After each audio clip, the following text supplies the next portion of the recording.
आ गए हैं, आ गए हैं, बोले दरबार आ गए हैं।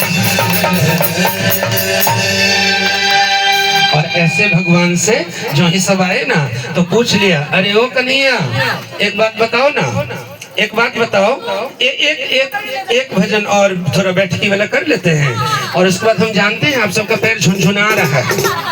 हाँ हम जानते हैं पैर में खुजली हो रहा है। हाँ हाँ तो कोई बात नहीं, अभी फगुआ भी 3 मार्च को है, आज 4 फरवरी है, बस 29 दिन बाद, ठीक है ना। तो फागुन चढ़ ही चुका है, तो वो फागुन रस लेकर के ही हम लोग आज भजन को विश्राम देंगे। उसके पहले वही कान्हा जी का एक और सुंदर सी रचना सब पूछ लिए।